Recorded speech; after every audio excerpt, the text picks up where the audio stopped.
प्यारे बच्चों, इस वर्कशीट में हम डायनोसॉर को गिनेंगे और दुरुस्त नंबर पर दायरा लगाएंगे। तो पहले बॉक्स में कितने डायनोसॉर हैं? एक। तो मैंने एक पर दायरा लगाया। अगले बॉक्स में हम देखेंगे वहां पर कितने डायनोसॉर हैं? 1 2 यानी 2। कितने हैं? 2।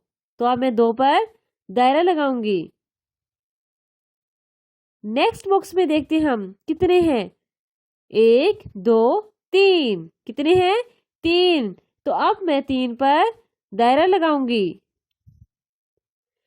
अगले बॉक्स में देखते हैं कितने हैं। 1 2 यानी 1 और 2।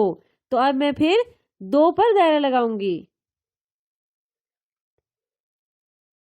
अब हम आखिरी बॉक्स में देखेंगे कितने डायनोसॉर हैं। शाबाश, बिल्कुल सही बताया, यानी 1। तो अब हम 1 पर दायरा लगाएंगे।